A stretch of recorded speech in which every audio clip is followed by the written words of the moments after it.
الرحمن الرحیم۔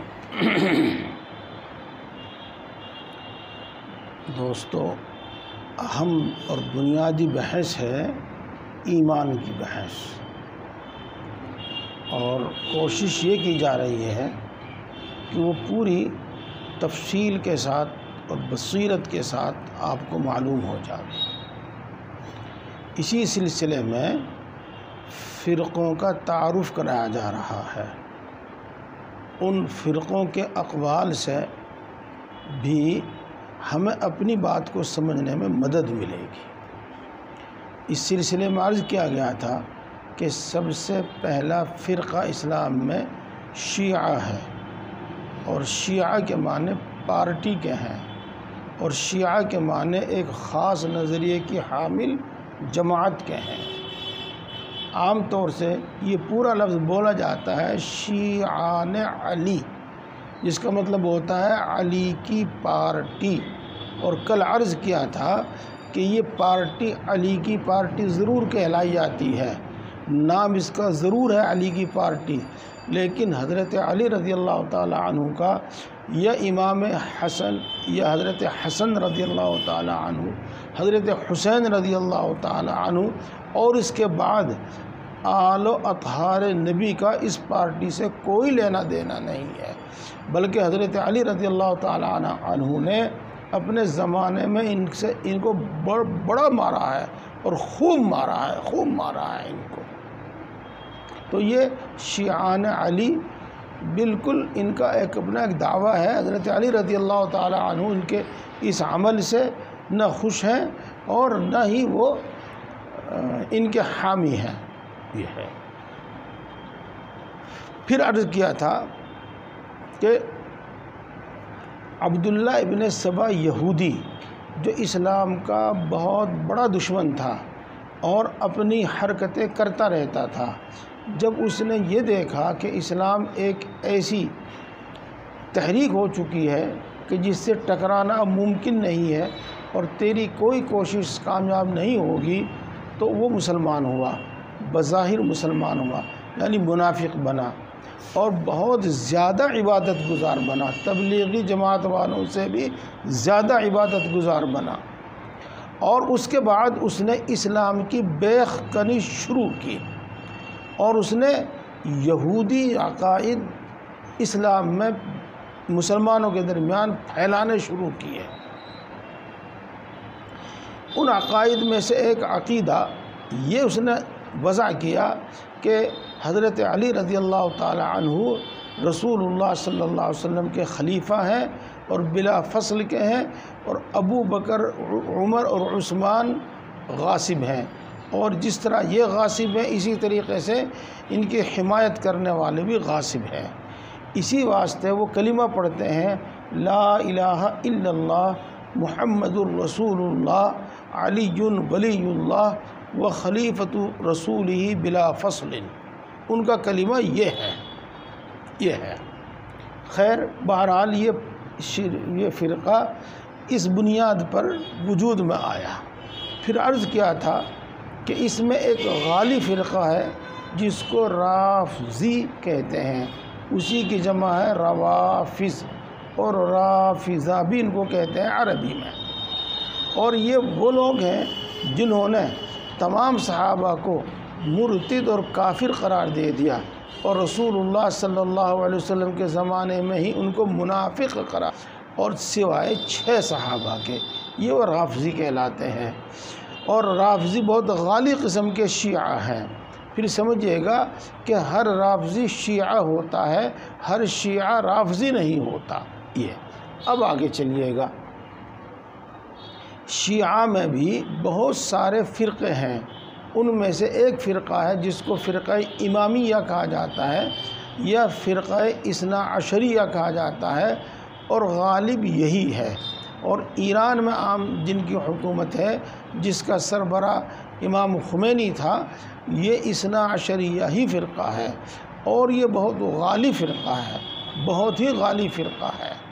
اس کا ایک عقیدہ تو وہی ہے جو ابھی میں نے آپ کے سامنے ذکر کیا کہ علی رضی اللہ تعالی عنہ اللہ کے ولی یعنی اللہ کے دوست ہیں اور اللہ کے رسول کے خلیفہ ہیں بغیر فصل کے، اور ابو بکر اور عمر اور عثمان یہ غاصب ہیں، وہ یہ کہتے ہیں۔ اچھا، اب انہی میں سے کچھ رافضی بھی ہیں، چلے چھوڑیے۔ ایک تو ان کا عقیدہ یہ ہے، جبکہ اہل سنت والجماعت کا یہ عقیدہ نہیں ہے، اور میں اس وقت زیادہ تفصیل میں نہ جا کر یہ نہیں بیان کرتا کہ اس وقت یہ نہیں بیان کرتا کہ اہل سنت والجماعت کا کیا عقیدہ ہے، بلکہ صرف شیعہ کا باطل عقیدہ ذکر کرتا ہوں، اور میں جو ذکر کروں وہ سمجھ لیجیے کہ باطل ہے۔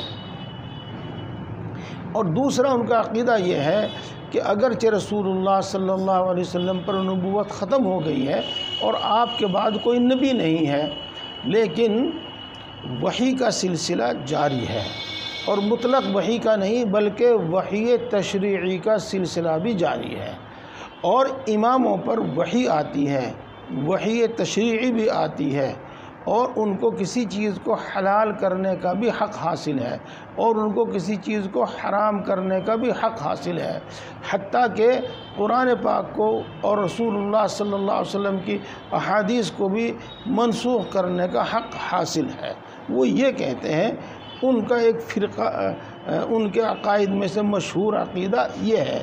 بس میں اتنا ہی ذکر کر رہا ہوں، ورنہ ان کے واہی تباہی ایسے عقائد ہیں، اگر آدمی ان کو خالی دل سے سن بھی لے تو بجائے ان کو مسلمان کہنے کے ان پر تھو تھو کرنے لگے اور نفرت کرنے لگے۔ اور اگر آپ صحیح مانو تو ان کا آپ مطالعہ کرنے کے بعد اس نتیجے پر پہنچیں گے کہ وہ مسلمان ہیں ہی نہیں، مسلمان ہیں ہی نہیں، بلکہ مسلمانوں کے ساتھ کوئی ایک چیز بھی ان کی مشترک نہیں، کوئی ایک چیز بھی مشترک نہیں۔ وہ اگر اپنے آپ کو توحید کا قائل مانتے ہیں تو جھوٹے ہیں، اس واسطے کہ وہ یہ کہتے ہیں کہ اللہ تبارک و تعالی حضرت علی میں حلول کرائے تھے، جس کا مطلب یہ ہے کہ علی کی شکل میں اللہ تبارک و تعالی دنیا میں تشریف لائے تھے۔ تو اب بتائیے گا کہ ہم جس توحید کے قائل ہیں وہ اس توحید کے کہاں قائل ہوئے، اور ہم جس ختم نبوت کے قائل ہیں وہ اس ختم نبوت کے قائل کہاں ہوئے؟ انہوں نے تو اماموں کی آڑ میں نبوت کا سلسلہ جاری رکھا ہوا ہے۔ قرآن پاک کے محرف ہونے کے وہ قائل ہیں، قرآن پاک کے ناقص اور ادھورا ہونے کے وہ قائل ہیں۔ غرض ان کا ایمان اہل سنت والجماعت کے ایمان سے بالکل ہی مختلف ہے۔ ان کا تو میں نے سلسلے تکمیل اقسام کے واسطے ان کا ذکر کر دیا، ورنہ یہ میرے موضوع سے باہر تھا۔ اب آپ چلیے گا، ایک دوسرا فرقہ ہے جس کو کہا جاتا ہے خوارج یا خارجی، اور انہی کو حروری بھی کہا جاتا ہے، حروری بھی کہا جاتا ہے۔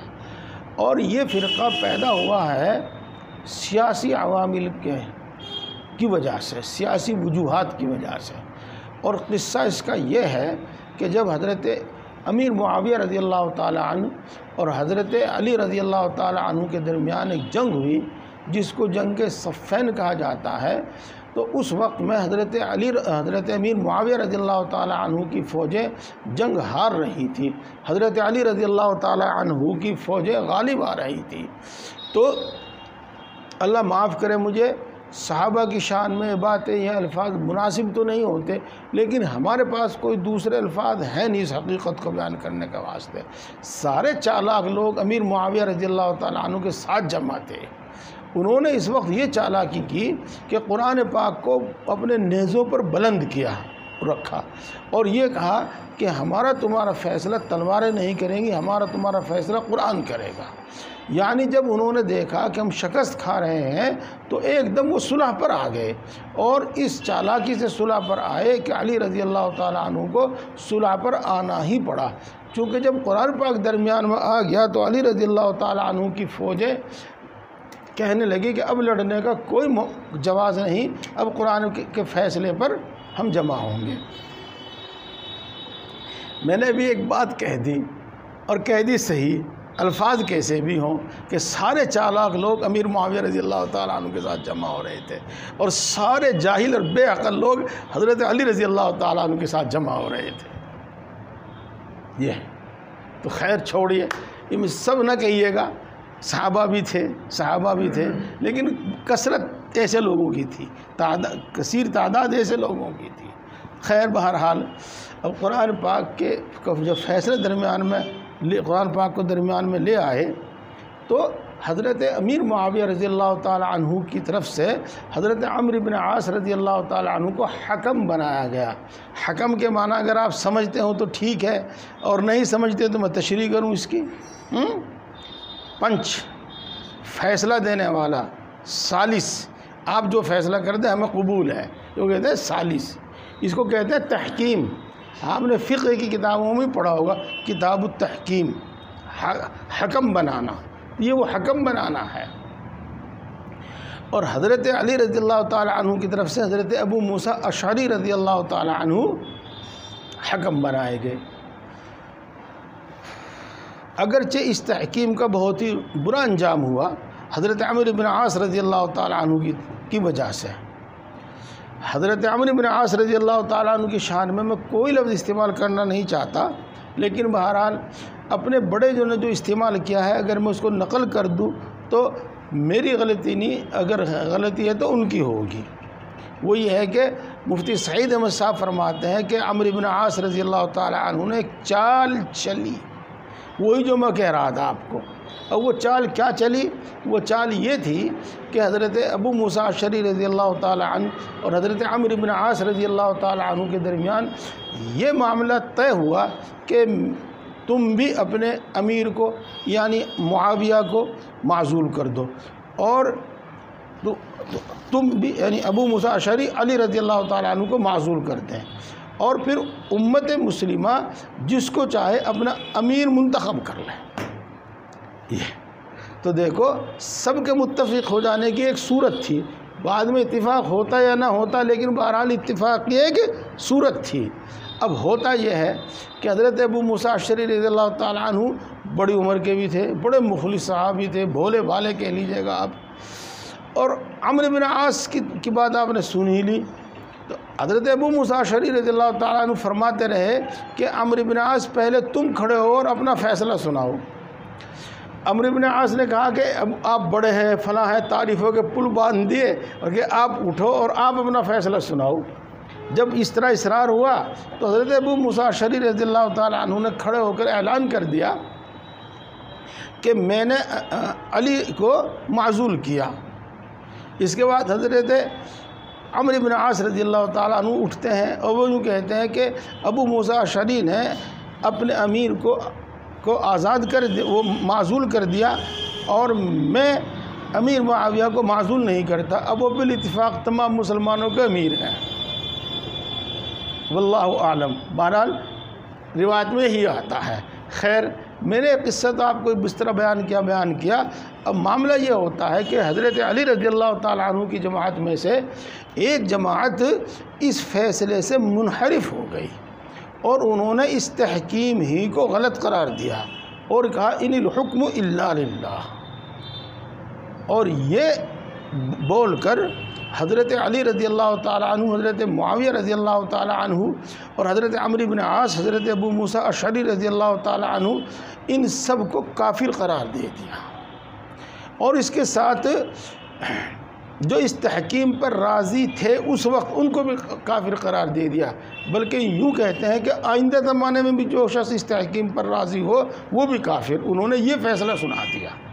اور اسی کے ساتھ ساتھ بات آگے جب بڑھی تو انہوں نے جنگ جمل میں جو لوگ شریک تھے، اور جنگ جمل سمجھ گئے ہوں گے آپ، اور جنگ صفین میں جو شریک تھے ان کو بھی کافر قرار دے دیا، اور یہ مسلمانوں سے الگ ہو گئے، اور انہوں نے اپنی ایک جماعت الگ سے بنا لی، اور الگ سے جماعت بنا کر پھر مسلمانوں سے، علی سے اور دوسرے مسلمانوں سے ان کی جنگیں بھی رہی، لیکن چونکہ ان کی کوئی بنیاد نہیں تھی بلکہ سیاسی عوامل کی برابری ہوئے تھے، تو جلدی ہی ان کا تو خاتمہ ہو گیا لیکن ان کے نظریات کا خاتمہ نہیں ہوا، یہ سمجھ لیجیے گا آپ۔ بہرحال ایمان کی بحث میں ان کا ذکر آئے گا تو اس لیے اس کا مختصر تعارف آپ کے سامنے کرایا گیا ہے۔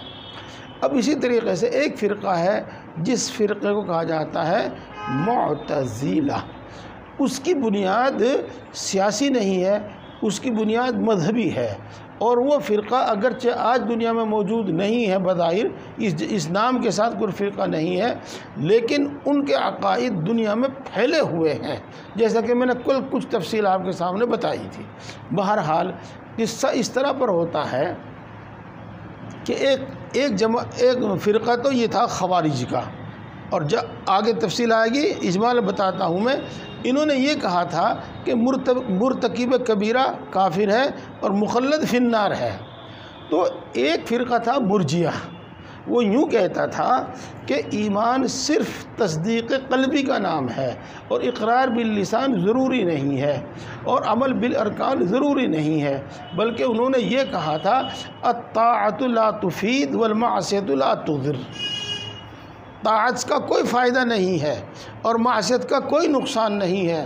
ایک شخص وہ جو تہجد پڑھتا ہے، نماز پنجگانہ کا پابند ہے، اور دوسرے خیرات کا پابند ہے، وہ بھی جنت میں جاوے گا، اور جو کفر سے بچ کر تمام گناہوں کا ارتکاب کرتا ہے، زنا کرتا ہے، چوری ڈکیتی ڈالتا ہے، کوئی بھی گناہ کرتا ہے، وہ بھی جنت میں جاوے گا، اور یہ نہیں کہ وہ ان اعمال کی سزا بھگت کر جاوے گا۔ یہ تو اہل سنت والجماعت کا عقیدہ ہے۔ ان کا عقیدہ ہے کہ ڈائریکٹ سیدھا جنت میں جاوے گا، جب انہوں نے کہہ دیا بالمعصیۃ لا تضر، بس یہ ہے۔ تو ایک تو تھا مرجیہ کا یہ نظریہ جو آپ کے سامنے آیا، اور ایک تھا خوارج کا وہ نظریہ جو آپ کے سامنے آیا کہ مرتکب کبیرہ مخلد فی النار ہے۔ یہ دونوں بات یاد رکھیے۔ تو حضرت حسن بصری رضی اللہ تعالیٰ عنہ کی مجلس تھی، اور اس مجلس میں ان کا ایک شاگرد بیٹھا ہوا تھا جس کا نام تھا واصل ابن عطا۔ تو واصل ابن عطا وہاں موجود تھا۔ ایک شخص آیا، اس نے حضرت حسن بصری رضی اللہ تعالیٰ عنہ سے سوال کیا کہ کچھ لوگ یوں کہتے ہیں کہ مرتکب کبیرہ کافر ہے، اور کچھ لوگ یوں کہتے ہیں کہ معصیت مضر نہیں ہے، تو ہم کس بات کو مانا جاوے؟ تو حضرت حسن بصری رضی اللہ تعالیٰ عنہ نے اس کا جواب دینے میں توقف فرمایا، اور حضرت حسن بصری رضی اللہ تعالیٰ عنہ کے جواب سے پہلے ہی واصل بن عطا بول اٹھا کہ نہ وہ کافر ہے اور نہ وہ مومن ہے۔ یہ جواب حضرت حسن بصری رضی اللہ تعالیٰ عنہ کو پسند نہیں آیا، اور تو انہوں نے کہا اعتزل عن الحق یا اعتزل عن اہل الحق۔ تو اسی دن سے واصل بن عطا نے حضرت حسن بصری رضی اللہ تعالیٰ عنہ کی شاگردی گویا کہ چھوڑ دی، ان کے پاس آنا چھوڑ دیا، اور اپنے الگ نظریات کی وہ ترویج کرنے لگا۔ یہ ہے وہ معتزلہ فرقہ، یہاں سے معتزلہ فرقے کا وجود ہوا ہے۔ اور اس سے آپ کو معلوم ہوا کہ واصل بن عطا اس کا بانی ہے، اور ایک اور ہے عمرو بن عبید کا نام لیا جاتا ہے، وہ بھی اس کا بانی ہے، لیکن اس کا کوئی زیادہ قصہ، عمرو بن عبید کا کوئی زیادہ قصہ بیان نہیں کیا جاتا۔ تو بہرحال یہ ہے۔ تو اس کے عقائد میں سے ایک عقیدہ تو یہ ہے جو ابھی آپ کے سامنے بیان کیا کہ مرتکب کبیرہ نہ کافر ہے نہ مومن ہے، اور ایمان اور کفر کے درمیان انہیں ایک واسطہ ثابت کر دیا، جیسا کہ آپ کو بتایا۔ لیکن یہ صرف لفظی فرق ہے، یہ صرف تعبیر کا فرق ہے، معلوم نہیں کیا بات ہے۔ لیکن ان سے جب تفصیل پوچھی گئی کہ جب وہ مرتکب کبیرہ نہ مومن نہ کافر تو اس کا انجام کیا ہے کہ مخلد فی النار ہے، تو جب وہ بھی مخلد فی النار ہوا تو بہرحال کوئی اختلاف نہیں ہوا، بلکہ وہ خوارج ہی کی طرح پائے گئے۔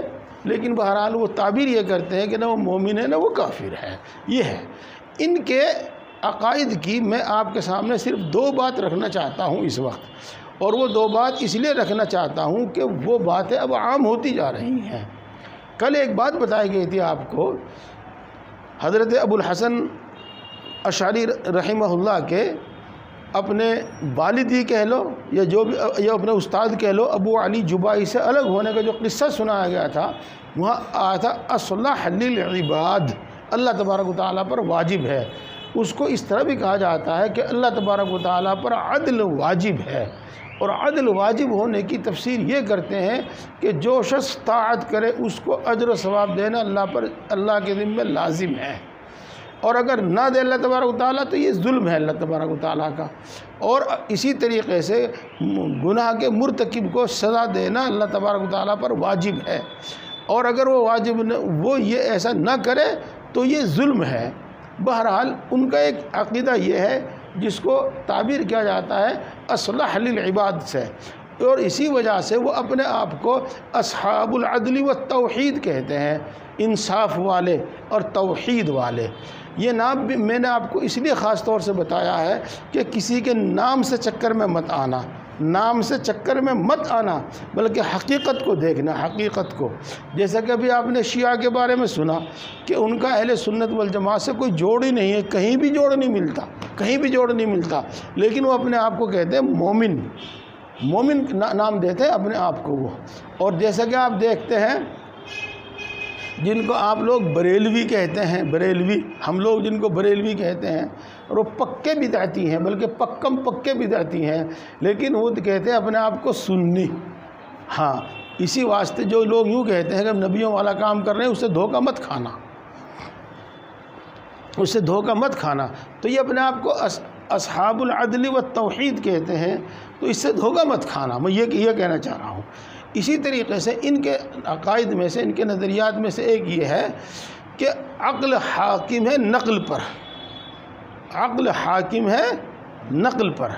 عقل حاکم ہے نقل پر کا مطلب یہ ہوتا ہے کہ اگر کسی عقلی اور نقلی بات میں تضاد ہو جاوے تو عقل کا فیصلہ غالب رہے گا. اگر قرآن پاک میں بھی وہ بات صراحتاً مذکور ہے تو اس میں تعویل کی جاوے گی، اور اگر حدیث پاک میں موجود ہے تو اس کو ترک کر دیا جاوے گا. یہ ہے. اس کے علاوہ بھی ان کے اور بہت سارے نظریات ہیں جن کو میں آپ کو پڑھنے کی دعوت دوں گا کہ آپ ان کو پڑھیں اور ان کو معلوم کریں، چونکہ اس وقت وہ رائج ہو رہے ہیں اور مسلمانوں میں، اہل سنت والجماعت میں رائج ہو رہے ہیں. اور آپ کو جتنے بھی لوگ دکھائی دیتے ہیں نا جو اپنی عقلیت بھنگار رہے ہیں، عقلیت بھنگار رہے ہیں، چاہے وہ کسی یونیورسٹی کے پڑھے ہوئے ہوں، چاہے وہ کوئی ہو، یہ سب اعتزال سے متاثر ہیں، اعتزال سے متاثر ہیں. اور میں اس کی ایک مثال آپ کو دے دوں. کوئی سر سید کی کتنی بھی تعریف کرتا رہے، چاہے حضرت تھانوی رحمۃ اللہ علیہ کے حوالے سے، چاہے حضرت حاجی امداد اللہ، حضرت مولانا قاسم صاحب کی نانوتوی کے حوالے سے، لیکن اندر کی بات تو اللہ جانے. اور ہم آپ کو بتائیں گے، اور لو ابھی سن لو کہ جو گمراہ فرقے ہیں، اگر ان کی گمراہی کی حد تک رہی تو اللہ تبارک و تعالیٰ ان کو معاف کر سکتے ہیں، اور اگر ان کی گمراہی کفر کی حد تک پہنچ گئی تو پھر وہ کافر ہوں گے، پھر مخلد فی النار ہوں گے. تو گمراہ فرقوں کے بارے میں براہ راست کچھ نہیں کہا جا سکتا، ان کے عقائد کو دیکھ کر ہی کچھ کہا جا سکتا ہے. اور بس.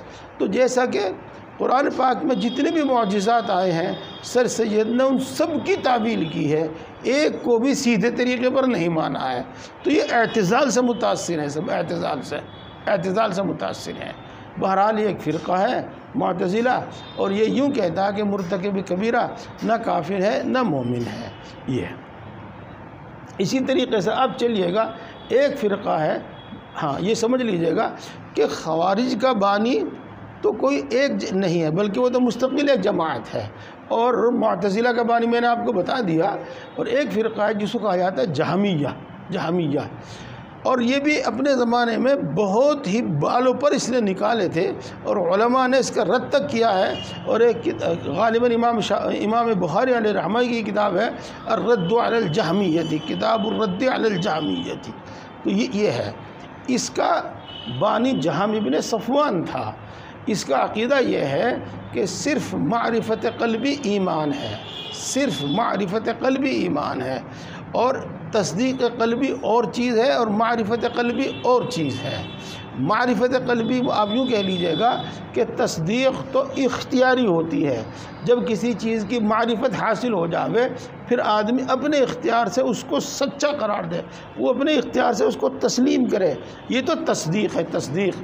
اور وہ کہیں گے معرفت اختیاری اور تصدیق. سمجھ میں آئی یہ بات؟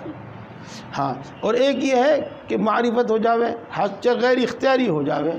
تو معرفت اختیاری ہو یا معرفت غیر اختیاری ہو، سب طریقے سے وہ ان کے نزدیک ایمان ہے، اور بس اتنا ہی کافی ہے.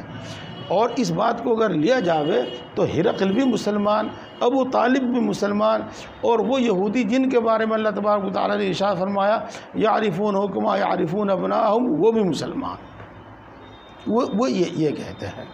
اچھا، اس کے بعد ایک ہے محمد ابن کرام، اس کے متبعین کو کہا جاتا ہے کرامیہ، یعنی فرقہ کرامیہ۔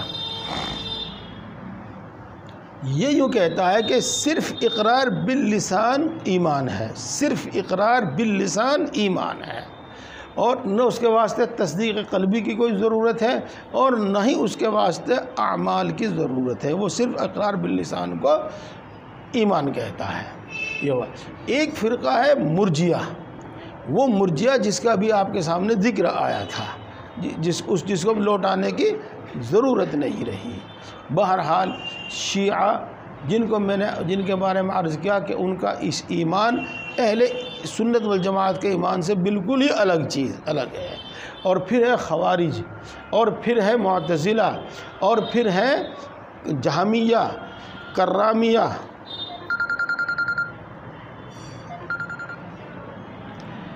کرامیہ اور مرجیہ، یہ ہے۔ اور ان کے جو ایمان کے سلسلے میں ان کی جو رائے ہے وہ آپ کے سامنے آئی۔ اب ایمان میں جو اختلاف ہے وہ پورا آپ کے سامنے آ گیا، بس یہ بات بتانی تھی۔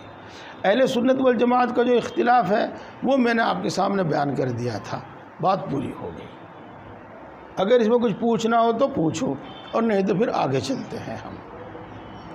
ہم یہ چلیں گے بس، اور تو کوئی بات نہیں ہے کہ بار بار جس تصدیق کا ہم ذکر کر رہے ہیں وہ تصدیق ہے کیا؟ وہ تصدیق ہے کیا؟ تو دیکھو شرع عقائد میں آپ نے اس کی تعریف پڑھی ہوگی، الاعتقاد الجازم، الاعتقاد جازم۔ تو الاعتقاد الجازم اس کا مطلب وہی ہے جس میں جانب مخالف کا وہم نہ ہو۔ تو مطلب یہ ہوگا کہ ایک تو ہے تصدیق لغوی، کسی بھی چیز میں کسی کو سچا قرار دینا، اور ایک ہے تصدیق منطقی جس کا آپ کے سامنے ذکر آیا، وہ ہے کہ صرف معرفت حاصل ہو جاوے، اختیاری ہو یا غیر اختیاری ہو، اور تشکیک مشکک سے وہ زائل نہ ہو، اس کو تصدیق کہیں گے۔ تو وہ تصدیق منطقی ہے، یہ ایمان نہیں ہے۔ اور تصدیق جو ہے نا وہ ان مخصوص چیزوں میں جس بتایا گیا تھا رسول اللہ صلی اللہ علیہ وسلم کو سچا قرار دینا، اور اتنا سچا قرار دینا کہ اس میں جانب مخالف کا وہم نہ ہو، اور اپنے اختیار سے اس کو سچا قرار دینا، یہ ہے وہ تصدیق۔ یہاں تک بھی بات سمجھ میں آ گئی ہوگی۔ ہاں، اب اس کے بعد ایک دوسرا مسئلہ سمجھ لیجیے گا، وہ یہ ہے، ایک تو ہے معرفت قلبی جس میں آدمی دلائل سے کسی بات کو سمجھ لے، اور دلائل سے میں نے اس لیے کہا ہے کہ ایمانیات کا تعلق مغیبات سے، مشاہدات سے نہیں ہے۔ اللہ تبارک و تعالیٰ کی توحید کو دلائل سے سمجھ لے، اللہ تبارک رسول اللہ صلی اللہ علیہ وسلم کی رسالت کو دلائل سے سمجھ لے، اسی طریقے سے اور وہ سب چیزیں جن پر ایمان لانا ضروری ہے، جن میں عقیدہ رکھنا ضروری ہے، ان کو دلائل سے سمجھ لے۔ یہ کہا جاوے گا ایمان استدلالی، اور یہ کہا جاوے گا تصدیق بمعرفت القلب۔ اور ایک تصدیق ہے جس کو کہہ سکتے ہیں تقلید۔ مثال کے طور پر ایک عام آدمی ہے، اس کے سامنے آپ یوں کہیں کہ اللہ ایک ہے، اور وہ پورے یقین کے ساتھ جس میں جانب مخالف کا احتمال نہ ہو کہیں کہ اللہ ایک ہے، لیکن اس کے پاس اللہ کی توحید کی کوئی دلیل نہ ہو، اسی طریقے اور وہ اپنے قلب سے اللہ تبارک و تعالیٰ کی توحید کو نہ پہچانتا ہو، اسی طریقے سے ایک شخص کو آپ کہیں محمد الرسول اللہ، اور وہ اس کی تصدیق کرے، اس کو سچا قرار دے، اور اس میں کسی قسم کا وہم نہ لاوے، لیکن اس کے پاس کوئی دلیل نہیں ہے، وہ اپنے نفس، اپنے دل سے نہیں پہچانتا کہ محمد اللہ کے رسول ہے، یہ ہے وہ تصدیق تقلیدی، ایمان تقلیدی۔ ایمان تقلیدی کا مطلب سمجھ میں آ گیا؟ ہاں، بس کسی نے خبر دی اور ہم نے اس بات کو بغیر ہی معرفت کے، بغیر دلیل کے قبول کر لیا، یہ ہے ایمان تقلیدی، تصدیق تقلیدی۔ اب سوال یہ ہے کہ تصدیق تقلیدی یہ بھی ایمان ہے کہ نہیں ہے، ایمان ہے کہ یہ نہیں ہے۔ تو میں دیکھو ہر جگہ یہ کہنا مناسب نہیں سمجھتا، اس میں طلباء کے ذہن میں شک پیدا ہو جاتا ہے، میرے ذہن میں تو شک پیدا ہو جاتا ہے۔ شک اتنا تو ہو جاتا ہے کہ کم سے کم یہ کہ وہ تحقیق کرو ان میں کون سی بات صحیح ہے، اور وہاں تک نوبت آتی نہیں، نہ اپنے پاس اتنے وسائل، نہ اپنے پاس اتنا علم، نہ اپنے پاس اتنا وقت، تو خام خواہ بعض یہ کہتے ہیں، یہ کہہ کے شک نہ پیدا کیا جا رہا ہے۔ بہرحال اہل سنت والجماعت کے یہاں ایمان تقلیدی اور تصدیق تقلیدی معتبر ہے، یہ بات سمجھ لیجیے آپ۔ اس کے بعد ہم چلتے ہیں کچھ اور بات، کتاب تو انشاءاللہ کل سے شروع کریں گے۔ کچھ لوگ امام اعظم ابو حنیفہ علیہ الرحمہ پر الزام لگاتے ہیں کہ وہ مرجئہ میں سے ہیں، اور بلکہ بعض کم فہم علماء اور محدثین حدیث پڑھاتے ہوئے یوں کہتے ہیں کہ کتاب الایمان امام بخاری علیہ الرحمہ نے امام ابو حنیفہ پر رد کرنے کے واسطے لکھی ہے، جیسے کہ آپ حاشیے میں بھی دیکھیں گے اگر حاشیے دیکھا ہوگا۔ حالانکہ ایسا نہیں ہے، نہ امام اعظم ابو حنیفہ مرجئہ میں سے ہیں، اور نہ امام اعظم ابو حنیفہ کا وہ عقیدہ ہے جو مرجئہ کا عقیدہ ہے۔ اس لیے امام ابو حنیفہ علیہ الرحمہ پر جو ارجاء کی تہمت لگائی گئی ہے یہ کھلا بہتان ہے اور کھلا جھوٹ ہے، یہ بات ہو گئی۔ اب میں آپ کو اس کا فرق بتاتا ہوں۔ تو دیکھو آپ کو جہاں بتایا گیا تھا کہ ایمان کے معنی اعتماد کے بھی ہیں، اور ایمان کے معنی تصدیق کے بھی ہیں، اور ایمان کے معنی انقیاد کے بھی ہیں، اور یہ عرض کیا تھا کہ اصطلاحی معنی میں لغوی معنی بھی موجود ہوتے ہیں۔ تو یہاں پر اعتماد کہ کسی کی پر اعتماد کر کے اس کی خبر کی تصدیق کرنا، اور تو یہ تصدیق بھی آ گئی اس میں، اور اعتماد بھی آ گیا، اور اپنے دل کے اختیار سے اس کو تسلیم کرنا، اپنے دل کے اختیار سے اس کو تسلیم کرنا، یہ انقیاد آ گیا، اسی کو انقیاد قلبی کہتے ہیں۔ تو اسی طرح سمجھیے گا آپ، جن چیزوں پر ایمان لانا ضروری ہے جو مومن بھی ہیں، ان میں سے ایک ہے التزام احکام۔ التزام احکام، تو احکام پر عمل کرنا، اگرچہ امام اعظم ابو حنیفہ علیہ الرحمہ کے نزدیک ایمان کا جز نہیں ہے، لیکن التزام احکام یہ ایک عقیدہ ہے، اور یہ مومن بھی ہے، مصدق بھی ہے، اس پر ایمان لانا، اس کی تصدیق کرنا ضروری ہے۔ تو جب وہ التزام احکام کو لازم قرار دیتے ہیں تو مرجئہ کیسے ہوئے؟ میری بات سمجھ میں آئی؟ انہوں نے تو کہہ دیا کہ الطاعۃ لا تفید والمعصیۃ لا تضر، وہاں تو بالکل الگ چلی گئی بات۔ یہ تو التزام احکام کو ایک عقیدہ قرار دیتے ہیں، مصدق بھی قرار دیتے ہیں، مومن بھی قرار دیتے ہیں، تو یہ مرجئہ کیسے ہو سکتے ہیں؟ یہ بات ہو گئی۔ بعض لوگ امام اعظم ابو حنیفہ پر ایک دوسرا الزام لگاتے ہیں کہ وہی کہتے ہیں کہ جو جہمیہ نے کہا وہی ابو حنیفہ بھی کہتے ہیں، یوں کہتے ہیں، ابو حنیفہ کہتے ہیں الایمان معرفت بالقلب، اور معرفت قلبی وہ اختیاری بھی ہوتی ہے، غیر اختیاری بھی ہوتی ہے۔ تو اس کا مطلب یہ ہوا کہ تصدیق قلبی غیر اختیاری ایمان ہے، چونکہ وہ معرفت ہے۔ تو دیکھو امام ابو حنیفہ علیہ الرحمہ کے آپ ما لہو ما علیہ کو دیکھو، اور ایمان سے متعلق جو جزیات انہوں نے بیان کیے ہیں وہ دیکھو، اس سے پتہ چلے گا کہ وہ معرفت قلب کو جو غیر اختیاری ہو ایمان کہتے ہیں کہ نہیں کہتے۔ ظاہر بات ہے کہ وہ معرفت قلب جو غیر اختیاری ہو تو اس کو ایمان نہیں مانتے۔ تو اگر کوئی شخص ان کی طرف یہ نسبت کرتا ہے تو یہ تو روایت بالمعنی ہے، جو اس نے اپنے اعتبار سے یہ روایت کی ہے، یا یہ غلط ہے، یا یہ روایت بالمعنی ہے، یا پھر اس میں تعویل کی ضرورت ہے۔ اور وہ تعویل کیا ہے؟ وہ تعویل یہ ہے کہ ایک معرفت ہوتی ہے انسان کو، اللہ تبارک و تعالیٰ کی معرفت، رسول اللہ صلی اللہ علیہ وسلم کی معرفت، اور اسی طریقے سے جتنی بھی چیزوں پر ایمان لانا ضروری ہے ان کی ایک معرفت حاصل ہوتی ہے، جو عام طور سے ریاضت اور مجاہدے کے بعد حاصل ہوتی ہے، ریاضت اور مجاہدے کے بعد حاصل ہوتی ہے۔ انشاءاللہ العزیز کبھی بتاؤں گا، ایک وقت میں ساری بات نہیں بتائی جاتی، بس آپ کو بتا دوں کہ اگر آپ کو اس کی تفصیل دیکھنی ہے تو حضرت مولانا مسعود اللہ خان صاحب کی کتاب شریعت و تصوف کے بالکل شروع میں دیکھ لینا۔ تو ایک معرفت ہے، معرفت جو ریاضت اور مجاہدے کے بعد ہوتی ہے، اور وہ بڑی اعلیٰ درجے کی معرفت ہوتی ہے، اور اسی کی بنا پر انسان کو صاحب معرفت یا عارف باللہ کہنے لگتے ہیں۔ تو اگر ان سے یہ روایت منقول بھی ہے تو یہ کمال ایمان کا ذکر ہے کہ بھئی معرفت تو وہ معتبر ہے جو قلب کی معرفت ہو۔ معرفت قلب جو ہے نا وہ ایمان ہے، وہ ایمان ہے، تو کامل ایمان کا بیان ہوگا، یہ ایمان کے کمال نہ کہ نفس ایمان کا بیان، یہ بھی بات ہوگی۔ اب اس کے بعد ایک بات اور بھی آتی ہے، وہ یہ بات آتی ہے کہ متقدمین سے اور اسلاف سے وہ ایمان کی وہ تعریف منقول ہے جو محدثین کرتے ہیں، وہ تعریف منقول نہیں ہے جو امام ابو حنیفہ کرتے ہیں اور متکلمین کرتے ہیں، فقہا کرتے ہیں، وہ یہ کہتے ہیں۔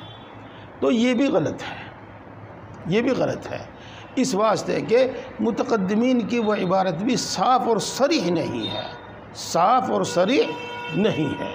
وہی کہتے ہیں الایمان معرفت بالقلب و اقرار باللسان وعمل بالارکان تزید بالطاعت و تنقص بالمعصیت۔ تو دیکھو یہاں پر وہی دو باتیں ہو جائیں گی، ایک تو یہ کہ جب یہ کہہ دیا کہ تزید بالمعرفت تزید بالطاعت و تنقص بالمعصیت، تو یہ نفس ایمان کا بیان نہیں ہے بلکہ کمال ایمان کا بیان ہے، کمال ایمان کا بیان ہے یہ۔ اور دوسری بات یہ ہے کہ جس طریقے سے یہ حضرات تعویل کرتے ہیں اور اپنی تعریف پر نہیں جمتے، اسی طریقے سے وہاں بھی اس کے معنی کچھ اور ہیں۔ بہرحال بس یہ میں یہیں پہ بات ختم کرتا ہوں۔ اب بتائیے کتنا وقت باقی ہے؟ 10 منٹ باقی ہے، تو رہنے دیجیے گا، بس انشاءاللہ کل سے کتاب شروع